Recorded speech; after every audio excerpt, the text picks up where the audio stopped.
ओ बच्चों, प्यारे बच्चों, आ जाओ। आज तुम्हारे लिए लेके आए हैं बहुत ही इंपॉर्टेंट टॉपिक, जो कि है वन वर्ड सब्स्टिट्यूशन। सुना तो होगा ही, सुना है ना? हाँ, वही इंग्लिश वाले मास्टर जो तुमको पढ़ाते थे, वन वर्ड सब्स्टिट्यूशन, इंटर में, हाई स्कूल में, बस उसी का एक जोरदार धमाका लेके आए हैं तुम्हारे लिए। लेकिन अब 12th के लिए नहीं है, अब ये है एसएससी के लिए, बैंक के लिए, एयरफोर्स के लिए, नेवी के लिए, आर्मी के लिए। कोई भी एग्जाम दे आओ गवर्नमेंट, तुम अब, है ना, जो तुम्हारा मन हो, जो तुम्हें अच्छा लगता हो, कोई एग्जाम दे आओ, जाओ और देख लेना भाई साहब, देख लेना। जो कंटेंट तुम्हें देंगे कोशिश पूरी होगी कि फंसा दें। बाकी फंसता है या नहीं फंसता है वो तुम्हारी किस्मत की बात है। हम अपने स्ट्रगल में ये करेंगे कि कोशिश ये रहेगी कि तुम्हारे एसएससी या तुम्हारे एमटीएस में, तुम्हारे एयरफोर्स में जो तुम एग्जाम देने जा रहे हो बच्चा, उसमें ये सारे के सारे टॉपिक में से मोस्ट टॉपिक जो हैं वो आपके एग्जाम में आए और फंसे। इसलिए सभी अपनी कॉपी पेन निकाल लो, किताबिया, है ना, कॉपी पेन जो भी, मतलब पेपर A4 साइज जो भी है तुम्हारे पास, निकालो, पेन निकालो और जैसा मैं पढ़ाता चल रहा हूं वैसे ही पढ़ते हुए चलो, है ना प्यारे बच्चों। क्या करना है? कॉपी निकाल ली, पेन निकालना, जैसे पढ़ाते चल रहे हैं, जैसे लिखाते चल रहे हैं वैसे ही लिखना है। तो सबसे पहले तो सैल्यूट टू ऑल, स्टार्ट करते हैं वोकैब का एक कॉन्सेप्ट, एक टॉपिक जो कि है वन वर्ड सब्स्टिट्यूशन। टाइम नहीं लेंगे, स्टार्ट करते हैं। समझो बच्चा, देखो क्या लिखा है, बहुत ध्यान से समझो। पहले समझो लिखा क्या है, फिर समझो मतलब क्या है, और फिर समझो इसको करना कैसे है ना। छोड़ना कुछ भी नहीं है। A place where government public records are kept, एक ऐसा स्थान जहां पे सरकारी चीजों को रखा जाता है, जहां पर सरकारी चीजों को रखा जाता है। अब सरकारी चीजें तो बेटा हेलीकॉप्टर भी होता है, तो इसको रखना नहीं बात हो रही है, बात हो रही है government public records are kept. Records का मतलब होता है जो उनके लिखित दस्तावेज होते हैं उनको रखा जाता है। तो उसका बेटा ऑप्शन देखो, ABCD। ऑप्शन में तुम्हारे पास है एक आर्काइव, एक एपियरी, एक आर्केरी, एक लिखा हुआ है सेलर। ठीक, तो थोड़ा ध्यान दो, ऑप्शन क्या होगा। देखो बेटा, a place where government public records को ए ऑप्शन आर्काइव कहते हैं ऐतिहासिक, ऐतिहासिक दस्तावेज, दस्तावेज रखने का प्लेस, ऐतिहासिक दस्तावेज रखने का प्लेस, मतलब a place where government public records are kept, archives, जहां पर ऐतिहासिक दस्तावेज को रखा जाता है। एपियरी क्या होता है बेटा प्यारे बच्चों? APIARY, फिर से बोलो APIARY, और एक और मीनिंग बनाओ AVIARY। हाँ, PV, अलग अलग मीनिंग, और अलग अलग मीनिंग के अलग अलग अर्थ होते हैं, और ये भी बेटा एग्जाम में पूछे जाते हैं। बहुत ध्यान से समझो। एवियरी का मतलब होता है a place where birds are kept, birds are kept, एक ऐसा स्थान जहां पर पक्षियों को रखा जाता है, सेंचुरी, या फिर पक्षी विहार, पक्षियों को रखने का स्थान, कोई पक्षियों को रखने का स्थान भी मेनली, तो उसे कहते हैं एवियरी। एपियरी कहते हैं अ प्लेस, प्यारे बच्चों, अ place where bees are kept, बीज आर केप्ट, मतलब मधुमक्खियों को रखने का स्थान। किसको रखने का? मधुमक्खियों को। मधुमक्खियों को जहां रखा जाता है शहद के उत्पादन के लिए, उसे कहा जाता है एपियरी। बर्ड्स को रखा जाता है वो एवियरी। तो ये ऑप्शन समझ में आ गया होगा, ये आपको आंसर क्लियर हो गया होगा। नेक्स्ट प्यारे बच्चों समझिए, नेक्स्ट क्वेश्चन क्या है, देखिए नेक्स्ट क्या है। And the next question is, one who believes in no government and therefore incites disorder in a state, एक ऐसा व्यक्ति जो बिल्कुल भी सरकार में, मतलब सरकार को ना माने, सरकार के द्वारा दी गई कानून व्यवस्था को ना माने, जो किसी भी गवर्नमेंट को नहीं मानता, और इसलिए वो स्टेट में, मतलब किसी राज्य में डिसऑर्डर करता है। डिसऑर्डर का मतलब जानते हो? अराजकता फैलाता है। क्या करता है? अराजकता फैलाता है। और जो अराजकता फैलाता है उसे कहते हैं, बहुत ध्यान से समझो, अनार्क, इससे बना अनार्की, और एक बना अनार्किस्ट, अनार्किस्ट, इससे बनाओ मोनार्क, एक बना मोनार्की, और बेटा एक बना मोनार्किस्ट। प्यारे बच्चों, मोनार्किस्ट। अब देखो ये सारी ही मीनिंग इंपॉर्टेंट हैं और एग्जाम में रहती हैं। अब यहां पर देखो मिल गया हमको अनार्किस्ट, अनार्किस्ट। ये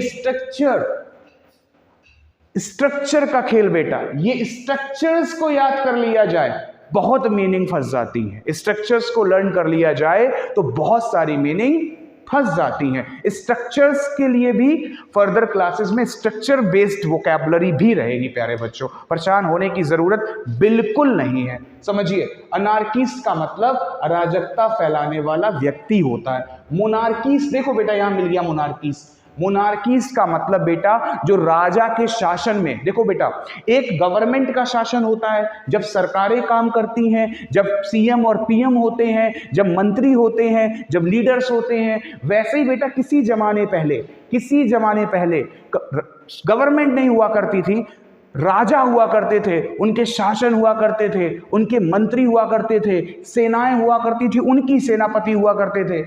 उस कंडीशन में जब राजा का खेल होता था, तब जब कोई अराजकता फैलाता था तो उसे अनार्की नहीं मोनार्किस्ट कहा जाता था। और जब बेटा प्यारे बच्चों, जब वो राजाओं का जब खेल समाप्त हुआ, जब राजाओं की जगह पे सत्ता किसने संभाल ली? मुख्यमंत्री ने, प्रधानमंत्री जी ने। तो इस कंडीशन में सरकार के हाथ में जब खेल आया, तब से बेटा अनार्किस्ट हो गया। तो ये बेटा आपका लगेगा कब? जब बात गवर्नमेंट प्रेजेंट की, वर्तमान की होगी। ये लगेगा बेटा कब? जब बात राजा के समय की होगी, राजा के समय की होगी प्यारे बच्चों, राजा के समय की होगी। अब यहीं पे आंसर तो आपका अनार्किस्ट हो गया, मोनार्की आपको समझा दिया। देखो एवेरी अभी थोड़ी देर पहले बेटा समझाया था, ए प्लेस वेयर, बोलो यार, बोलना तुम्हें पड़ेगा, लर्न तुम्हें करना पड़ेगा, समझना तुम्हें पड़ेगा। एग्जाम में बाजी तुम्हें मारनी है बेटा, हमारा कर्तव्य सिर्फ और सिर्फ तुम्हें पढ़ाना, तुम्हें अच्छा कंटेंट देना है ना। करोगे नहीं तो बेटा माता के जो ये आंसू है ना,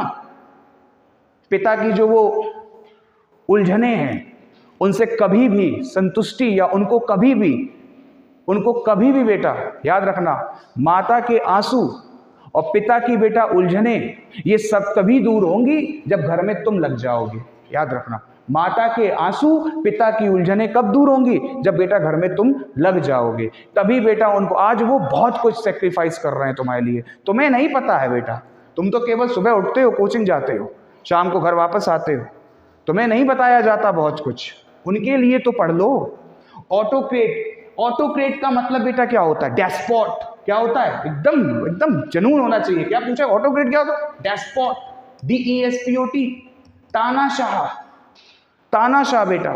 ऑटोक्रेट का मतलब तानाशाह, डेस्पोट का मतलब तानाशाह, ऑटोक्रेसी तानाशाही, डेस्पोटिज्म तानाशाही। Government by one person, autocracy, एक व्यक्ति की सरकार हो। जब बेटा एक व्यक्ति की सरकार होती है तो तानाशाही भी कहीं ना कहीं होती है।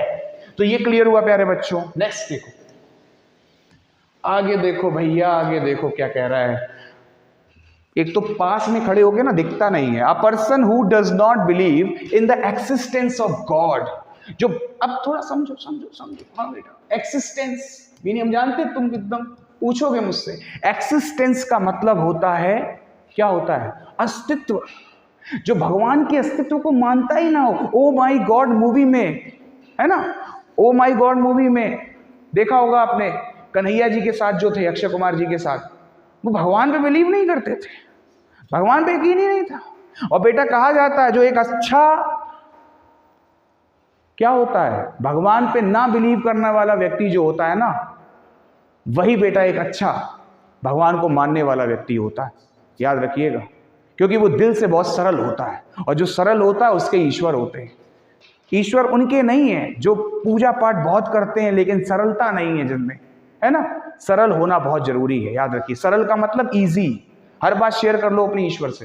अ पर्सन हु डज नॉट, जो एक्सिस्टेंस को ना माने बेटा, उसे कहते हैं who does not believe in the existence of God, theist बेटा। थीस्ट मैंने आस्तिक होता है, अथीस्ट मैंने नास्तिक होता है बेटा, नास्तिक, इसका आंसर होगा नास्तिक। लेकिन अगर एक ऐसा व्यक्ति जो भगवान को माने, मान लीजिए यहाँ डज नॉट ना लिखा होता, लिखा होता हु बिलीव्स लिखा होता, अ person who believes grammatically correct, does not की जगह प्रेजेंट इंडेफिनिट टेंस ऐसा आएगा तो भी एक ही व्यक्ति है, वो के अकॉर्डिंग है ना, वो ग्रामर की बात ग्रामर में समझा देंगे। अ person who believes in the existence of God, तो बेटा हो जाएगा आपका कौन सा, थीस्ट। और बेटा डज नॉट आएगा तो बेटा हो जाएगा कौन सा, सॉरी तो कौन सा, अथीस्ट।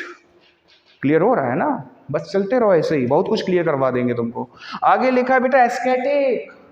एस्केटिक कैसे भूल सकते हो तुम एस्केटिक को प्यारे बच्चों, कैसे भूल सकते हो इस एस्केटिक को, है ना। अगर ये ना होते तो आज धर्म जिंदा ना होता बेटा, एस्केटिक नहीं होते ना तो धर्म जिंदा नहीं होता प्यारे बच्चों। मॉन्क बेटा कौन होता है, मॉन्क, एस्केटिक, SAINT, सेंट बेटा, साधु, फरियर, साधु, FRIAR, फरियर, एस्केटिक, मॉन्क, सेंट, इन सभी का मतलब बेटा साधु होता है। तो यहाँ पे इसका मतलब साधु। अब ये अल्टर, एक अल्टर का मतलब बेटा देखो सेवक भी होता है, कई मतलब होते हैं, ठीक है, इसको भी डिफाइन करेंगे। एक अल्टर का मतलब पूजा स्थल होता है, ठीक है।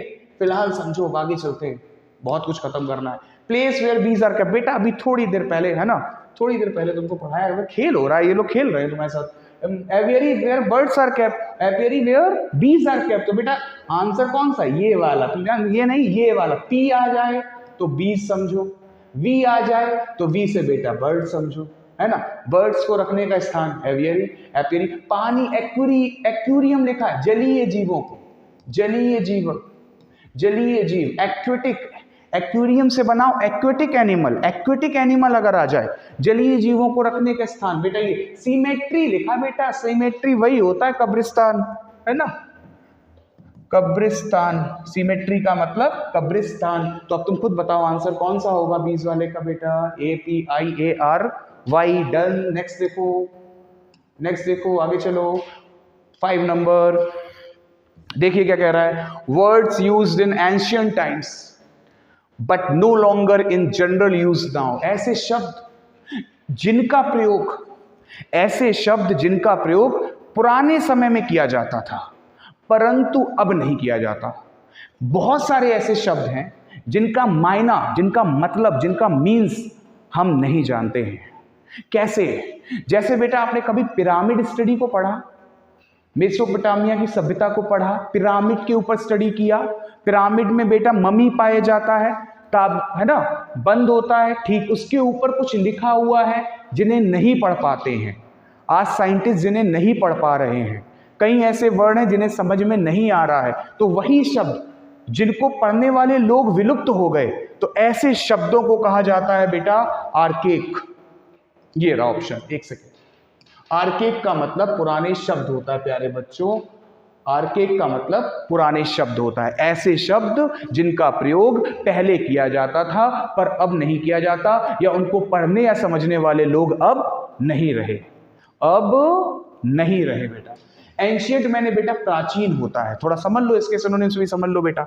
एंशियंट का मतलब होता है आउटडेटेड, चलन से बाहर, इसे बेटा क्रॉनिक भी कहते हैं, क्रॉनिक, क्रॉनिक मैंने भी बेटा वही, ओल्ड भी कह सकते हो, आउटडेटेड, क्रॉनिक, एंशियंट, ओल्ड, सभी का मतलब पुराना या चलन से बाहर। क्रॉनिक बहुत पुराना होता है बेटा, क्रॉनिक में अगर तुम AL लगा दो, क्रॉनिकल कर दो, तो इसका मतलब हिस्टोरिकल हो जाता है प्यारे बच्चों, chronicle, historical, chronicle is equal to historical, ठीक है, याद हुआ। माइंड, मैंने क्या कहा था, कॉपी पेन के बिना कुछ नहीं होगा, जस्ट वॉच करोगे मजा नहीं आएगा, पढ़ने के लिए बैठोगे तो मजा आएगा और तब पढ़ाई भी होगी। अरे यार एक ऐसा काम करते हो, एक वीडियो देख लें सर का टाइम पास के लिए, मजा नहीं आएगा। अगर रियल में मेहनत करनी है तो कॉपी उठा के एक टाइम टेबल बनाओ और उस टाइम टेबल पे डेली आओ, ठीक है ना, डेली स्टडी करो, डेली मेहनत करो, वीडियो को बार बार वो कैप को देखो, तब जाके काम होगा बेटा, ऐसे काम नहीं हो जाता। और बेटा हाँ, वो बच्चे जो क्लास में प्रेजेंट रहते हैं या आज तक मुझसे क्लासेस में पढ़ते रहे, उनके लिए तो बेटा गोल्डन चांस है ये, तुम लोगों के माइंड में ऑलरेडी सारे शब्द थे, अब तुम्हें क्या है कि रिवीजन करना है, तुम्हें तो पूरा लर्न हो जाएगा बेटा, है ना। तुम्हारे लिए तो ये सुनहरा अवसर चल रहा है ना, एकदम मस्त गोल्डन चांस है ये तुम्हारे लिए। अगर तुम ना कर पाए तो है ना। अब जो ये बच्चे नए ऑनलाइन वाले हैं, जो नए जुड़ रहे हैं, वो प्लीज कॉपी निकाल के बैठे और इसको पढ़ें, तभी क्लियर होगा। लिखें बेटा, ऐसा मत सोचें कि हम स्क्रीनशॉट कर लें, ये स्क्रीनशॉट से पढ़ाई नहीं होती है। मेन पढ़ाई तभी होती है जब आप उसको लिखेंगे, ठीक है ना, नोट्स बनाएंगे, कंटेंट तैयार करेंगे। तो ये चीज क्लियर हुआ। एक्सटिंक्ट मैंने भी देखो आगे बेटा, animals living on land and in water, ऐसे जानवर जो पानी में भी रह लें। देखो बेटा पानी, ये रहा तुम्हारा पानी, पानी, ठीक, पानी। और बेटा ये रहा तुम्हारा लैंड सरफेस, जमीन, जमीन को ऐसे से कर लो। देखो बेटा ये जो घड़ियाल है, घड़ियाल इसमें तैरता है, घूमता है, फिर यहाँ आके आराम करता है, इस पे भी रहता है, इस पे भी रहता है।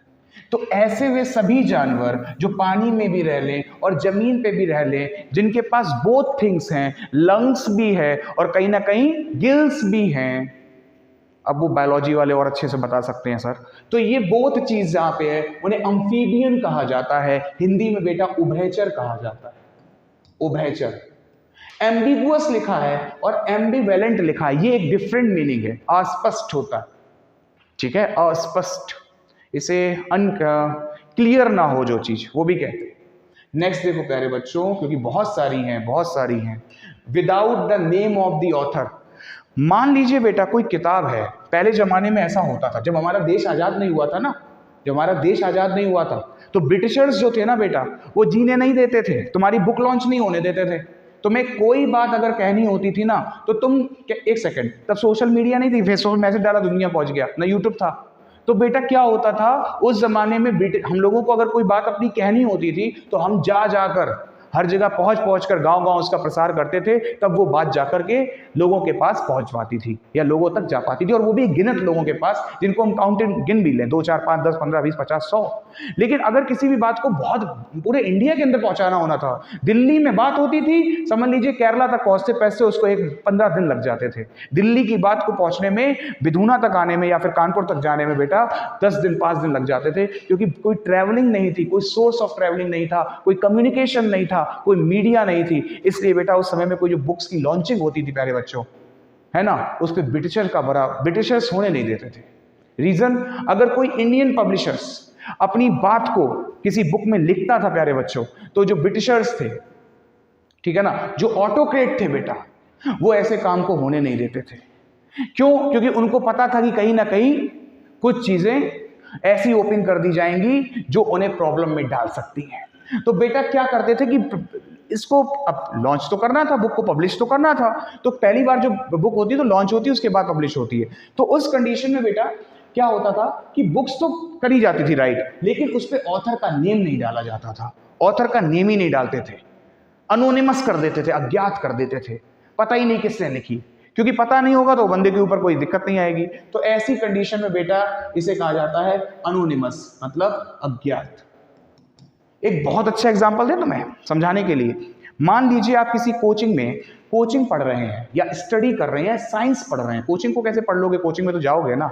हाँ, मेरी बातों को तुम बहुत पकड़ते हो, मुझे पता है। कुछ लोगों ने मेरी कुछ बात पकड़ी, बच्चों ने, प्यारे बच्चों ने मेरी बात ये पकड़ ली, सर आते हैं क्लास में और ये कह देते हैं कि आज मैं आपके सामने कुछ लाइनें प्रकट करूँ, लाइनों को प्रकट करूँ। सर लाइनों कैसे हो सकता है, लाइन्स होता है। ये बेटा सबको पता है लाइन्स होता है, लेकिन हम लोग जिस इंडिया में रह रहे हैं, जिस अपने माहौल में रह रहे हैं, उस अकॉर्डिंग वर्ड्स निकल जाते हैं। इसका मतलब ये नहीं कि हम तुमसे ये कह रहे हैं कि लाइनों होता है, लाइन्स नहीं होता, लाइन्स ही होता है। लाइनों मतलब पंक्तियां कह सकते हैं। अब साइकिल को कोई लोग कहते हैं साइकिलें, साइकिल्स, बाइसिकल्स बोलना चाहिए था, इतना नहीं होता है। तो इतनी बातें मत पकड़ा करो, अगर हम इतना करेक्ट बोलने लगे तो हिल जाओगे सबके सब, फिर है ना, समस्या हो जाएगी तुमको।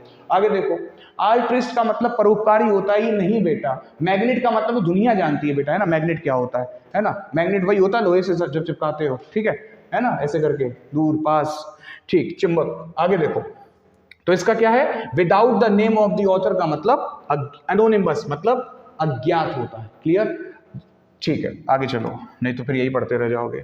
और रेज्ड प्लेस, रेज्ड में जानते हो ऊंचा स्थान। आपके घर में जो मंदिर का स्थान है वो क्या नीचे है? अगर नीचे है तो आप तुरंत उसको ऊपर करें, है ना, नीचे नहीं रखना चाहिए, भगवान है ऊपर रखो। देखो हमारे यहाँ भी साइड में किसी दिन दिखाएंगे आपको पूरी क्लास, तो हम लोगों ने भी ऊंचा बना के रखा हुआ है, भगवान जी के लिए ऊंचा स्थान होता है। तो a raised place on which offering to God are made, जहां पर हम भगवान की पूजा के लिए जगह बनाते हैं। अल्टर कहते हैं बेटा, अभी थोड़ी देर पहले ALTER की बात हो रही थी, वो TER था, लेकिन ये बेटा ALTAR है, बहुत ध्यान समझिएगा। ALTAR सेवक होता है, उसके मतलब इसके मतलब होता पूजा स्थल, पूजा स्थल।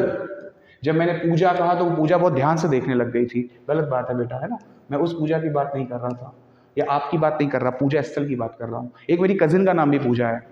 देखो माउथ मैंने टीला होता है बेटा, टीला। इन्होंने कितना फंसाया तुमको, ये मानते नहीं है, ये तुमको हमेशा फंसाते हैं। इन्होंने तुम्हें देखो रेज्ड प्लेस में माउंट दे दिया, टीला। कोई बच्चा कोई दिमाग लगा ले, टीला भी तो ऊंचा ही होता है, वहां बैठ के पूजा कर लो एकदम पंथी मार के, एकदम क्या दिक्कत है। लेकिन तुम पूजा कर सकते हो, भगवान को तो नहीं लगा दोगे ना वहां पे। हाँ ठीक है, आगे देखो आर्काइव्स, ऐतिहासिक दस्तावेज, एवेरेसियस लिखा हुआ है, तो देखो बेटा आगे अब क्लियर करो ऐसे एक एक, है ना। One who deserves his religion, एक ऐसा व्यक्ति जो अपने धर्म का त्याग कर दे, धर्म त्याग कर दे।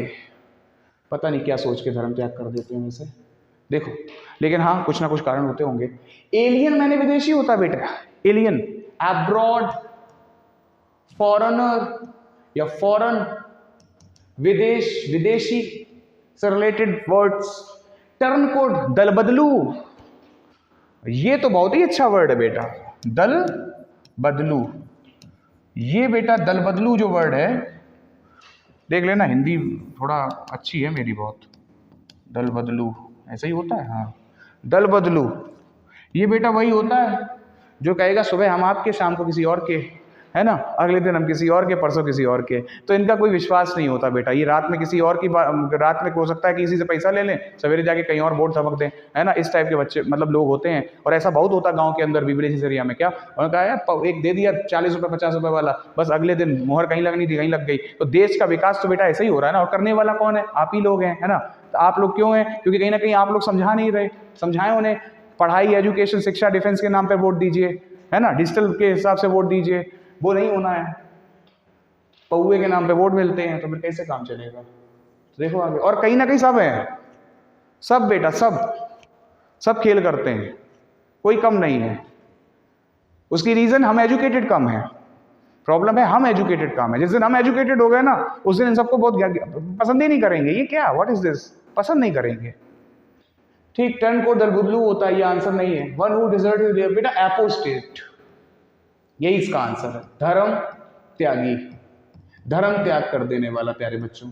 ठीक है, क्या हुआ, धर्म त्याग कर देने वाला, इसे क्या कहते हैं, एपोस्टेट। एक वर्ड मेरे माइंड में आ गया, ये देखो बेटा, बाय गॉड। ये वर्ड बहुत अच्छा है।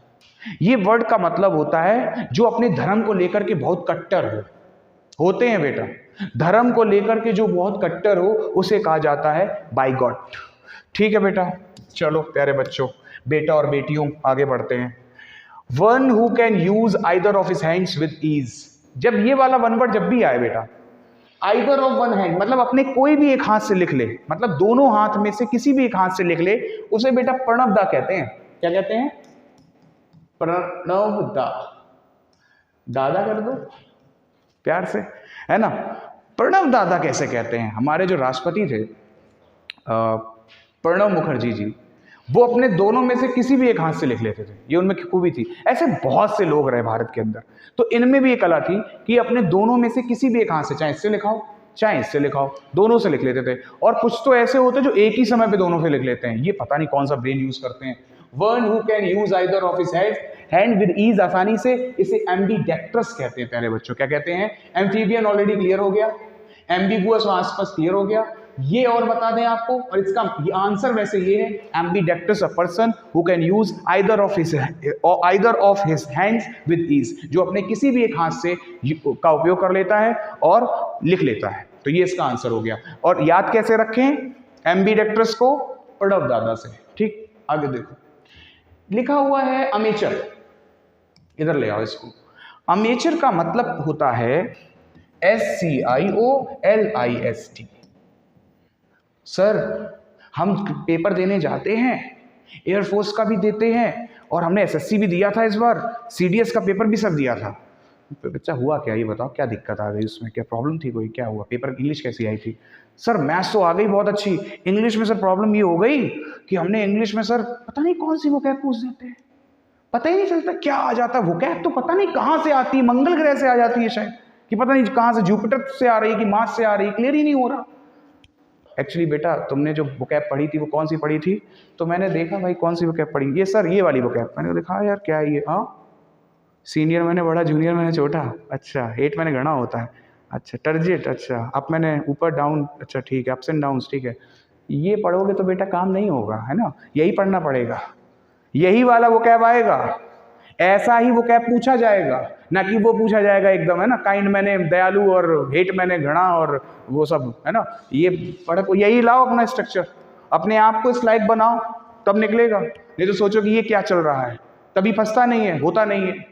अमेचर मीन सिशियोलिस्ट बेटा, डैबलर भी कहते हैं, DEBBLER डैबलर, डैलेटेंट भी कहते हैं, डैलेटेंट, डैबलर, सिशियोलिस्ट, अमेचर, सभी का मतलब बेटा होता है शौकीन, फॉन्ड, FOND, सभी का मतलब शौकीन। एक मूवी आई थी शौकीन अक्षय कुमार की, उसे सॉरी उससे याद रखो, मूवी आई थी अक्षय कुमार की, शौकीन, सिशियोलिस्ट, फॉन्ड, फॉन्ड ऑफ लेता है। इसके अलावा बेटा अमेचर तो है ही, डैबलर और डेलेटेंट। ठीक, फिलहाल इसका आंसर क्या है? One who can use either of his hands, Pranav dada, ambidextrous. इसके साथ साथ वो आपको ऑप्शन भी जहां तक हो रहा है क्लियर करवाते हुए चल रहे हैं, क्योंकि वो भी एग्जाम में आ जाते हैं, है ना। One who is interested in reading books and nothing else, बहुत ही बढ़िया। देखो बेटा ये बाइगोट मिल गया, थोड़ी देर पहले पढ़ाया था, BIGOT, कट्टर होता है, और कट्टर किसके प्रति? धर्म के प्रति, धार्मिक कट्टर, धार्मिक कट्टर व्यक्ति बेटा एकदम लड़ जाएगा, नहीं नहीं हम, गलत बात है, सबको तवज्जो दो, मानवता लाओ। आगे देखो, बिब्लियोफिल, बिब्लियोफेजिस्ट, कैनिबल, इसे कैनिबल को उसको कहते हैं जो हर ऐसा चीज, नरभक्षी, याद आ गया, कैनिबल का मतलब होता है नरभक्षी, नरभक्षी होता है जो कुछ भी खा जाए, है ना, इंसानों को भी खा जाए, नरभक्षी कहा जाता है उसको, कैनिबल। ये मीनिंग बहुत पूछी गई थी इंडियन एयरफोर्स में भी और डिफेंसेस में खास तौर पे, वैसे पूछी तो सारी ही जाती हैं, मैं ये कहूँ यही पूछी गई थी, सब पूछी जाती हैं। अब यहाँ पे देखो बिब्लियो आया, बेटा याद रखो जब भी कभी पुस्तक की बात हो, जब भी कभी पुस्तक की बात हो, मतलब बुक की बात हो, मतलब बिब्लियो की बात हो, कभी भी किसी मीनिंग में पुस्तक आ जाए तो पुस्तक का मतलब प्यारे बच्चों बिब्लियो होता है, हमेशा याद रखो। अब बिब्लियो फिल है, याद रखो किसी भी मीनिंग में फिल आ जाए, फिल इक्वल टू लव होता है, मिस इक्वल टू हेट होता है प्यारे बच्चों। किसी भी मीनिंग में मिस आ गया उसका मतलब घृणा, किसी भी मीनिंग में फिल आ गया उसका मतलब लव। तो बेटा यहाँ पे आपके पास दो मीनिंग है, और कह रहा है one who is interested in reading book, एक ऐसा व्यक्ति जो सिर्फ किताब पढ़ता हो, पढ़ैया हो किताब का, बस आज ये किताब खत्म कल दूसरी किताब फिनिश, ऐसे व्यक्ति को बिब्लियोफेजिस्ट कहा जाता है। और ये जो बिब्लियोफिल लिखा हुआ है इसका मतलब होता है लवर ऑफ बुक्स। क्या कहते हैं इसको प्यारे बच्चों? Lover of books. इनकी कहानी क्या है, इनको भी समझ लो। ये बिब्लियोफिल की कहानी ये है कि ये बाजार में जाकर एक से एक बुक खरीद के लाते हैं और घर में सजा कर रख देते हैं। इन्हें बड़ा प्रेम है किताबों से, बस किताबों को देख लेते हैं ऐसे करके, ओहो वाओ क्यूट हो तुम, और इसके बाद रख देते हैं। इसके बाद नेक्स्ट किताब खरीद लाते हैं, उसको देख लेते हैं, तुम भी बहुत क्यूट हो, और इसको अपने बिस्तर के जस्ट बगल में रख देते हैं। क्यों रख देते हैं? कि कोई व्यक्ति घर में आए तो एक बार लगना चाहिए कि यार हम भी कोई पढ़ने वाले लोग हैं, लेकिन अगर कोई आकर खोल के उसमें से कुछ पूछ दे तो उस कंडीशन में वो कहते हैं कि बस मुझे किताब ही अच्छी लगती है। तो ये प्रॉब्लम बहुत बड़ी है। और बिब्लियोफेजिस्ट का काम है पढ़ना बेटा, है ना, लवर ऑफ बुक, और इसमें थोड़ा थोड़ा अंतर है। आगे देखो प्यारे बच्चों, भागो भाई भागो, आगे चलो। देखो बहुत अच्छा, a broad road bordered with trees. Kanpur गए हो कभी? कानपुर में इधर से होके जाना तुम, कहाँ से होके, अगर इधर से जाओगे रावतपुर होके, तो देखो इधर से जाओगे मतलब क्या कहते हैं आपका, पहले कल्याणपुर फिर रावतपुर, रावतपुर से फिर सीधा बड़ा, अब नौदेवी से ले, मतलब नौदेवी कह रहे, नौदेवी माता जी का भी चल रहा था तो निकल गया। अगर आप वहां से रावतपुर से सीधा लें बड़ी पुलिया के लिए, और बड़ी पुलिया से विजयनगर के लिए, ठीक है। और विजयनगर से सीधा पनकी के लिए, कुछ ज्यादा लंबा लू ना छोड़ो हटाओ, इधर से जाओ औरैया साइड से पनकी होकर के जाओगे सीधा, सिंपल समझो। तो वहां पर जो रोड है ना, देखना ऑर्डिनेंस गन फैक्ट्री के बगल पास वाली, वो ऐसे करके रोड है, यूं है रोड, समझो बेटा, यूं यूं, ठीक बेटा। इधर भी तुमको दिखता है, पहले मुझे भी दिक्कत होती, जब मैं छोटा था क्लास में तो मैं भी सोचता था ऐसा क्यों होता है, ऐसा क्यों होता है। ये जीएस का क्वेश्चन भी है बेटा, कहीं ना कहीं है, जीके मतलब जनरल नॉलेज का क्वेश्चन है। ये देखो बेटा, ये वाला जो खेल होता है ना, ये वाला खेल ध्वनि प्रदूषण से बचाने के लिए होता है, नॉइज पॉल्यूशन ना हो, जो आवाज है वो रोड की आवाज रोड तक रह जाए, आसपास के इलाकों में ना जाए, इसीलिए बेटा ये रोड के दाएं और बाएं पेड़ लगाए जाते हैं। और बस वही कह रहा है वो बेटा, अब ब्रॉड रोड, एक चौड़ी सड़क बॉर्डर्ड विद ट्रीज, जिसके दोनों तरफ क्या हो, पेड़ हो, उसे कहा जाता है बॉलीवर्ड्स। आपका option number B correct. Boundary मत कह देना बेटा, घरों में बनाई जाती है, बॉर्डर बेटा वहां होते हैं एलओसी, है ना, ये तो एक अलग ही वर्ड है। बात समझ में आ रही है, बॉर्डर टेरिटरी के भी होते हैं, क्षेत्रों के। एक ऐसी रोड जो कि पेड़ों से दोनों तरफ पेड़ हो, क्यों होंगे, नॉइज पॉल्यूशन, क्योंकि यहाँ का जो भी नॉइज है बेटा, वो बाहर जो ये बेटा इसके आसपास जो भी टाउन है या इसके आसपास जो भी बेटा कम्युनिटी रह रहे हैं, समाज रह रहा है, वहां तक ना पहुंचे, जो पॉल्यूशन है नॉइज का वो यहीं पे बंद हो जाए, यहीं पे रह जाए। ऐसी स्थिति के लिए नॉइज पॉल्यूशन को बचाने के लिए बॉलीवर्ड, ये बॉलीवर्ड क्लियर हो गया। अच्छा बेटा, अगर मान लीजिए कभी ऐसा नहीं हो सकता क्या, मान लीजिए बेटा फॉर एग्जाम्पल, मान लीजिए आप रोड से निकले और रोड में बेटा दोनों तरफ पेड़ ही नहीं थे, केवल एक तरफ पेड़ थे। अब इसको क्या कहेंगे, अवेन्यू। साफ राइटिंग में लिखें इसको पहले तो, ठीक है, स्पेलिंग अवेन्यू यही होता है। अवेन्यू मतलब एक तरफ बेटा, अवेन्यू का मतलब होता है एक तरफ जब रोड होते हैं, एक तरफ जब बेटा उसके पेड़ हो, किसके, सड़क के, सड़क के एक तरफ, दोनों तरफ बॉलीवर्ड। क्लियर हुआ। ये भी क्वेश्चन पूछ लिए जाते हैं तेरे बच्चों, है ना, एकदम फिर बच्चा कंफ्यूज हो जाता है। आगे देखो, one who is in charge of a museum और आर्ट गैलरी, एक ऐसा व्यक्ति जो किसी आर्ट गैलरी या किसी म्यूजियम का, साहित्य जहां रखा जाता है, आर्ट को संभाल के जहां रखा जाता है, कला को जहां संभाल के रखा जाता है, उसके लिए म्यूजियम्स बनाए जाते हैं। और उस म्यूजियम की देखभाल के लिए कोई और नहीं प्यारे बच्चों, क्यूरेटर को रखा जाता है। Option number C is correct. किसको रखा जाता है, क्यूरेटर। इसका काम क्या है, इसका काम बेटा होता है इनकी देखभाल करना, कस्टोडियन नहीं है ऑप्शन बेटा, यहां अगर हो नहीं है। चौविनिस्ट लिखा हुआ है, चाउमीन टाइप का वर्ड नहीं लग रहा है एकदम, चौविनिस्ट, चाउमीन वही है, कुछ ऐसे याद कर लो, चाउमीन चौविनिस्ट याद हो जाएगा बड़ी जल्दी।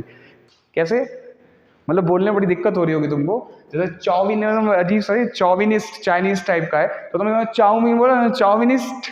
जैसे कभी चाउमीन लेने जाओ तो तुम कहते तुम यार बहुत ही चाउविनिस्ट हो, मतलब चौविनिस्ट का मतलब अंध राष्ट्र भक्ति, है ना, अंध राष्ट्र भक्ति, वो कहते हैं अंध भक्त। वैसे ही बेटा होता है अंध राष्ट्र भक्ति।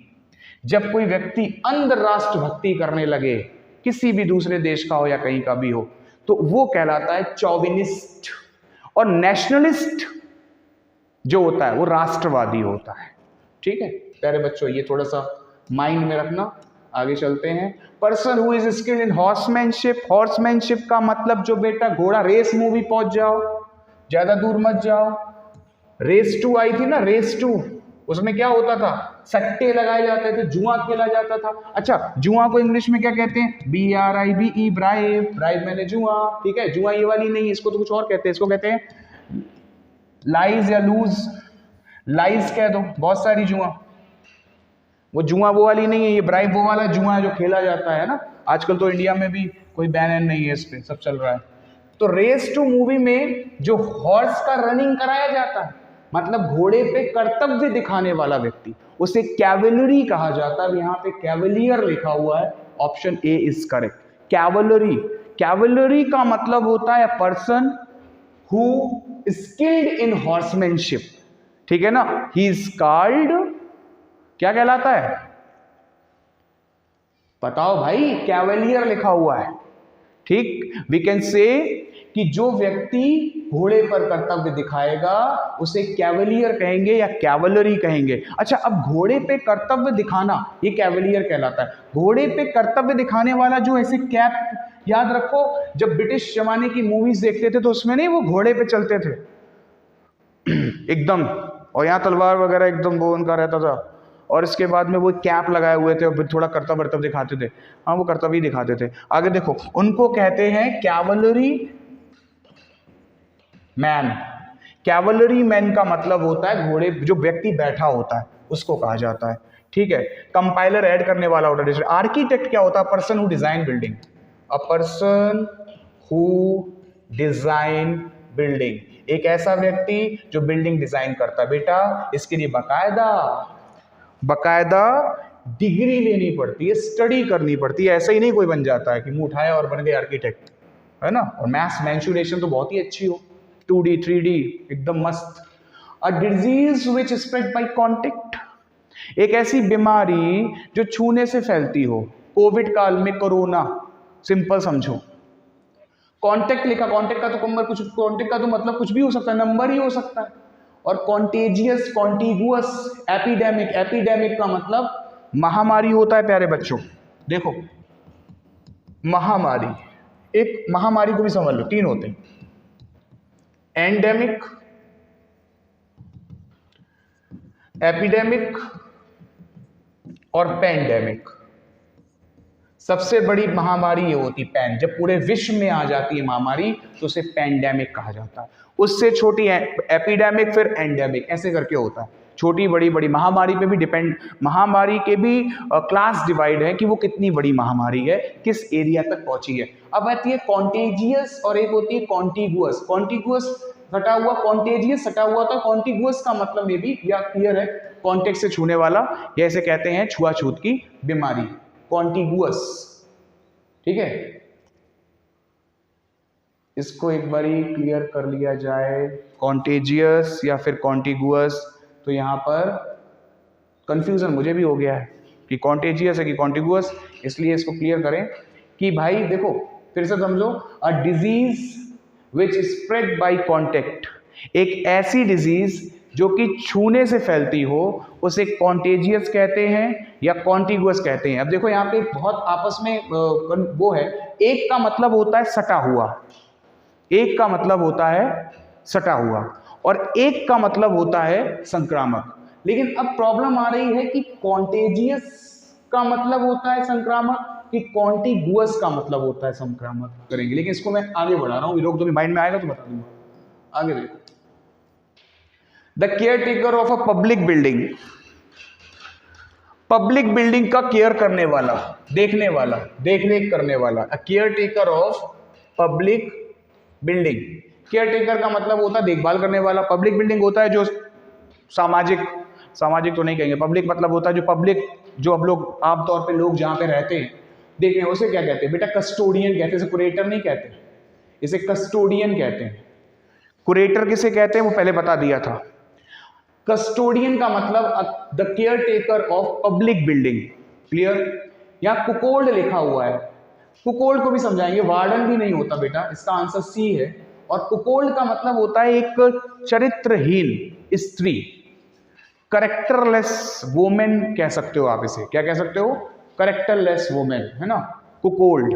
थोड़ा याद रखिएगा इस चीज को। आगे प्यारे बच्चों 17 number, ready to believe anything, एक ऐसा व्यक्ति जो कुछ भी आसानी से याद कर लेता हो, मतलब याद नहीं कर लेता हो, एक ऐसा व्यक्ति जो कुछ भी आसानी से बिलीव कर लेता हो, यकीन कर लेता हो। कैसे समझना बेटा, गुलीबल कहते हैं इसको। एक बुक का नाम है गुलीबल्स ट्रेवल।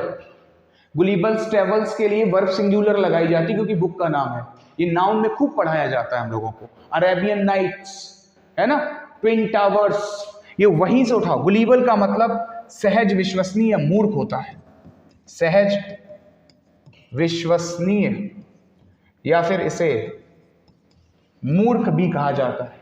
सहज विश्वसनीय या फिर प्यारे बच्चों मूर्ख। और क्रेडुलस एक मीनिंग और होती है, क्रेडुलस का मतलब भी सहज विश्वसनीय या फिर मूर्ख होता है, ठीक है, सहज विश्वसनीय या फिर मूर्ख होता है। तो यहां पर क्या हो गया, क्रेडुलस, ठीक, यही आंसर है इसका, बी। अब देखो बेटा प्यारे बच्चों, एक सेकंड पीछे चलते हैं, कौन सा था ये, स्प्रेड बाय, हाँ इसको देख लो, आ गया, क्लियर हो गया, पहुंचे। देखो अब एक बार फिर से देखते हैं, a disease which spreads by contact. जहां तक मुझे क्लियर है वो सटा हुआ होता है और कॉन्टेजियस का मतलब संक्रामक होता है, ठीक है ना। थोड़ा सा टाइम लग गया लेकिन आज लगना नहीं चाहिए था, संक्रामक इसको ही कर लो, यही होता है, और कॉन्टिग्यूअस का मतलब सटा हुआ होता है। अब क्लियर हो गया, डन।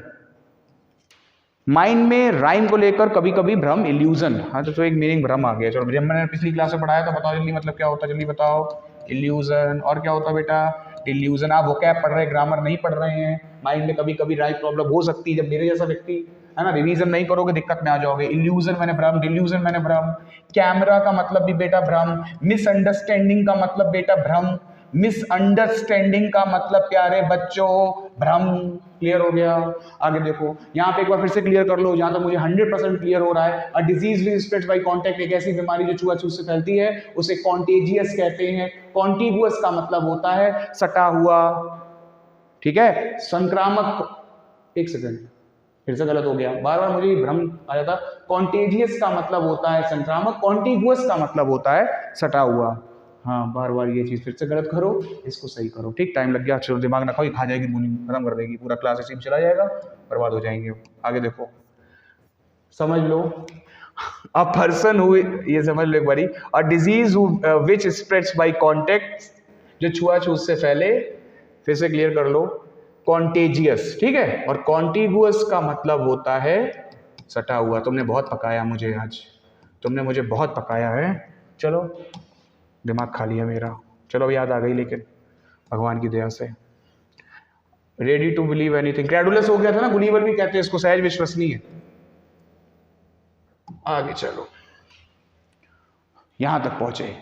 18 नंबर कह रहा है living together of a man. वाह, आ गया तुम्हारे हिसाब का वर्ड, हंस हंसनी वाला, है ना, एकदम है वही जलजला हो गया तुम्हारा, एकदम मजा आ गया तुमको एकदम पढ़ने में। देखो, लिविंग टुगेदर, साथ साथ रहते हो, बड़ा एक्सप्लेन कायदे में करेंगे इसको। साथ साथ जब रहते हो, कौन, ऑफ अ मैन, वो मैन, ओ हंसनी, हंस, साथ साथ रहे, विदाउट बीइंग मैरिड, लो भाई सब शादी भी नहीं हुई, टू ईच अदर, और एक दूसरे से शादी किए बिना रह रहे हैं, ठीक है। ये तो मीनिंग तुम कभी, हम जानते, तुमको तो ये ऐसे ही याद हो जाती है हवा में ही। एक ऐसी मीनिंग है ये कि बिना कहे याद हो जाएगी, देखना अभी तुमको एक बार में याद होगी। देखो, एक जे है और एक है जे, इनके थोड़े बाल हाल कर दो, हाँ, ये है हंसनी, ये है हंस, शादी हुई नहीं, साथ में रह रहे हैं। आजकल चलता है ये सब, मॉडर्न है, आजकल जमाना बदल चुका है, मॉडर्न एज आ चुकी है, अब सब चलता है, लेकिन बहुत गलत है ये सब, है ना। एक मूवी भी बनी थी इसके ऊपर भी कुछ, उसमें शायद एक्टर का नाम याद नहीं आ रहा, क्योंकि एक्टर के नाम इतने याद नहीं किए थे तब, इसीलिए नहीं आया। तो कौन है वो, अर्जुन कपूर, और हीरोइन कौन है, एक्टर, एक्ट्रेस कौन सी, एक्टर तो क्लियर हो गया, एक्ट्रेस क्लियर नहीं हो रही है ना, इतना ध्यान नहीं रहता वहां। तो ये क्लियर हुआ, हाँ, साथ साथ रहें उसे कहते हैं कॉन्क्यूबिनेज। कॉन्क्यूबिनेज का मतलब, ठीक है, चलो भाई। मैरिज मैंने शादी होता है, इसको हटा लो। कलीग मैंने कौन होता है, ये भी एक अच्छा वर्ड प्यारे बच्चों। देखो, कलीग का मतलब होता है सेना साथी, सेना साथी कहा जाता है। ये यूं कहें कि दो फ्रेंड्स, अब यहाँ पे मेल फीमेल की बात नहीं है, दो फ्रेंड्स है नॉर्मल, जो कि आपस में साथ साथ रहते हैं, साथ साथ जॉब करते हैं, साथ साथ एक ही मतलब पढ़ाई करते हैं, ऐसा कुछ। तो ये थोड़ा मतलब पॉजिटिव में जाओ। पॉजिटिव में बेटा ये भी है, आजकल लिविंग वो सब चलता है, रिलेशनशिप वगैरह पता नहीं क्या क्या, हम तो अभी उसमें इतना जानते नहीं है, इतना मतलब नॉलेज नहीं है उन सब चीज़ों की, है ना। हाँ, अब जिनको होगी वो अच्छे से डिस्क्राइब कर सकते हैं, उनके लिए आप यूट्यूब पे दूसरा डाल दो, आ जाएंगे वो भी। A person working in the same place with another, वही आ गया, एक ऐसा व्यक्ति जो काम करता हो किसी एक व्यक्ति के साथ, मतलब साथ साथ काम करे, साथ साथ बैठे उठे, कलीग, सेना साथी बेटा, ठीक है। इसका आंसर क्या है, सेना साथी, क्लियर हो गया। आगे चलो, 20, बहुत बढ़िया। A small piece of wood, ये वर्ड क्यों लिख दिया? धोखा करते हो मेरे साथ? वुड होना चाहिए, क्योंकि मुझे पता है वुड्स मैंने जंगल होता है। क्या होता है? हम जलजला लिख रहे थे शायद, जंगल। वुड्स मैंने होता है जंगल, और वुड मैंने होता है लकड़ी। और यहाँ पे वर्ड तुमने दे दिया, वर्ड का सिनोनिम होता है बेटा लेक्सिक, लेकिन ये वर्ड गलत है, गलत है। यहाँ क्या होना चाहिए था? वुड होना चाहिए था। मतलब लकड़ी के छोटे टुकड़े को क्या कहते हैं? वही जो तुम आज तक गलत कहते आए, वही जिसको तुम गलत कहते हैं। कैसे? वो मोबाइल आता था ना, उसमें तुम लगा देते थे और तुम कहते थे चिप, तुम उसको चिप कहते थे। और दुनिया, मतलब उसको कहना तुमको मेमोरी कार्ड चाहिए था, तुम उसे चिप कहते आए। अगर एग्जाम में आ गया और कहीं ऑप्शन में वो भी आ गया तो तुम ठीक वही मार के आओगे। हाँ, इसलिए सही पढ़ा करो बेटा। तो लकड़ी के छोटे टुकड़े को कहते हैं चिप प्यारे बच्चों। ठीक ठीक है, रोटी के टुकड़े को क्रैब। आगे चलो। ग्रेजुअल रिकवरी फ्रॉम इलनेस, एक बहुत बड़ी बीमारी से उबर जाना। एक बहुत बड़ी बीमारी से कोई व्यक्ति उबर जाए, मतलब ठीक हो जाए, उसे कन्वलेसेंस कहते हैं बेटा। C option. कन्वर्सेशन का मतलब बेटा बातचीत होता है प्यारे बच्चों, बातचीत। क्रेडुलस, सहज विश्वसनीय, ये भी उससे मिलता जुलता वर्ड, आंसर होगा लेकिन सी। चलो भाई, 22 मार्क्स। अगर सही करके आओगे ये सारे तो 22 मार्क्स आएंगे। अब जो आगे टेस्ट होगा उसमें, ठीक है ना, अभी कभी ना कभी कोई टेस्ट भी ले सकते हैं, कभी भी पूछ सकते हैं। और 22 क्वेश्चंस होंगे, आंसर भी बताने होंगे, 22 मार्क्स भी आएंगे। क्योंकि बात बनानी थी तो बना दी होगी, 22 निकल गया था इसलिए, है ना। आगे देखो, हम भी बात बहुत अच्छी अच्छी बना लेते हैं कभी कभी। Doctor who is a specialist in skin diseases. भाई स्किन क्या होता है? मतलब ये भी बताना पड़ेगा कि स्किन क्या होता है। इतनी गई मतलब हालत हो गई है। डर्मा शब्द आ जाए बेटा प्यारे बच्चों, डर्मा। वो नहीं गाना आता था, गाना नहीं, एडवर्टाइजमेंट क्या आता था? आया मौसम ठंडे ठंडे डर्मी कूल का। फिर बाद में कहता था ठंडे ठंडे डर्मी कूल का। आ गया है, गर्मी आ चुकी है, अभी डालोगे तुम लोग। तो उसमें डर्मी कूल क्यों है? डर्मी मीन्स त्वचा, कूल मीन्स ठंडा रखने वाला। तो बस जहां पे भी डर्मा आ जाए उसका मतलब होता है स्किन। और स्किन डिजीज मतलब की बीमारियां। तो स्किन बीमारियों के लिए आप जाते हैं डर्मेटोलॉजिस्ट के पास। देखो डर्मा मिल गया। अब आप कहोगे डर्मा कहां नहीं मिला? डोरमेंट में नहीं डर्मा मिला, डेंटिस्ट दांतों को देखने वाला। फिजिस्ट बेटा जो होता है आपकी फिजिकल बॉडी, तो कहीं ना कहीं ये डर्मेटोलॉजिस्ट ही सही है। C option. कितने भरे हैं पता नहीं मुझे खुद भी। चल रहे हैं, चला रहे हैं, चलते रहेंगे, चलाते रहेंगे। अ सॉन्ग संग एट अ बरियल। ऐसे सॉन्ग जो किसी मरे हुए व्यक्ति, मतलब कोई व्यक्ति मर जाए या किसी की डेथ हो जाए, ऐसा किसी सभ्यता या किसी कल्चर में होता होगा। डेथ हो जाने पर ये गाने गाए जाते हैं किसी की डेथ पर, तो उसे कहते हैं शोक गीत। यह कविताएं लिखी हैं, आपने पढ़ी है लैमेंट, एक पोएम थी 12th क्लास में। दीर्घ का मतलब भी होता है शोक गीत, इसे लैमेंट भी कहते हैं आप, लैमेंट। ठीक है प्यारे बच्चों, दीर्घ लैमेंट, शोक गीत। तो आपका इसका आंसर है, वही कह रहा है किसी के, कोई व्यक्ति की डेथ हो जाए तो वो गाने गाए जाए, दीर्घ। D option is correct. Dandy एक प्रकार की शायद नाव होती है, नाव के भी बहुत सारे प्रकार हैं। ये एसएससी सीजीएल के एग्जाम में बहुत बड़ी नाव का रिलेटेड आया था। ठीक है, आगे देखो। वन हु सीक्रेटली लिसन्स, ये वही है, वही जो ताका झाकी करते रहते तुम्हारे घर के बगल में। जैसे मान लो ये घर है, इसके बगल में यही दीवार मिला के एक और घर है, मान लो ये घर इतना गंदा क्यों बना रहे हो, इतनी बेइज्जती करोगे पड़ोसियों की। ऐसे कर लो, ऐसे ऐसे ऐसे, दीवार एक ही है, गेट खिड़की तो तुम दोगे ही दोगे, मानोगे नहीं क्यों? क्योंकि तुम्हारे रसगुल्ले और छेने वहीं से आते हैं और तुम्हारे जाते भी उधर है, व्यवहार भी तुमको पूरा कमाना है। फिर कभी कभी यहाँ पर्दा टंग जाता, फिर बेटा यहीं से पूरी बातें सुनी जाती हैं, कभी कभी इधर से भी सुनी जाती हैं। तो कनरसिया है ना, कनरसिया को कहते हैं eavesdropper. D option is right. जो आपकी चुपके चुपके बात सुनता हो घर में उसे कहते हैं कनरसिया, चुपके चुपके बात सुनने वाला। क्या कहते हैं? इवेज ड्रॉपर। इमिग्रेंट लिखा, इसेंट्रिक बेटा सनकी होता है, सनकी सोल्जर, एकदम सनक गए और हॉक दिया किसी को पकड़ के, मारा खूब पकड़ के ना, सनक गए थे। कहते नहीं हम सनक जाते हैं, तो ये गलत चीज है, सनकना गलत चीज, अपना नुकसान करवाते हो। इमिग्रेंट अप्रवासी, इमिजरी, दूत बेटा, दूत होता है इमिजरी का मतलब, दूत जानते हो, मैसेंजर, क्लियर हुआ? हाँ, इमिग्रेंट अप्रवासी कहते हैं। आगे बढ़ो, रुकना नहीं है, बढ़ते जाना है। देखो बेटा प्यारे बच्चों, performing something without previous study और प्रिपरेशन, बिना तैयारी के कोई भाषण, बिना तैयारी के कुछ भी कर देना, तैयारी नहीं की और चल दिए भाई साहब, तो ऐसी कंडीशन में से कहते हैं एक्सटेम्पोर। एक्सटेम्पोर क्या होता है ये? एक्सटेम्पोर का मतलब बिना तैयारी भाषण। तुम भाषण कर लो तो याद हो जाता, भाषण की नहीं, कुछ भी कर सकते, बिना तैयारी कोई कार्य करेंगे आप तो एक्सटेम्पोर हो जाएगा। ठीक है प्यारे बच्चों, क्या हो जाएगा? एक्सटेम्पोर। एक बार फिर से, performing something without previous study और प्रिपरेशन, दैट मीन्स एक्सटेम्पोर, बिना तैयारी कोई भाषण या किसी कार्य को करना। मुझे लगता है एक बार मैं चेक करूं पहले तो हैं कितने। अरे वाह, ये तो 2-3 घंटे क्लास हो जाएगी, तुम ऊब जाओगे, फिर तुम कहोगे सर आप वीडियो को छोटा बनाया करो, थोड़ा इतना बड़ा हो जाता, मन नहीं लगता है, तो फिर आज यही रोकते। ठीक है, आज बहुत अच्छे अच्छे वर्ड्स क्लियर हुए, 1 वर्ड्स क्लियर हुआ, 25 तक क्लियर है। इसके बाद 26 से बेटा नेक्स्ट जो पार्ट आएगा उसमें रहेगा, है ना। इसके अलावा वो आपके ईडियम्स भी बचे हुए हैं, वो भी रहेगा, एमटीएस के एग्जाम पेपर भी बचे हुए हैं, वो भी रहेगा। तो फिर आज इतना ही रोकते हैं, आज के लिए इतना ही, है ना। भारत माता की जय, जय हिंद।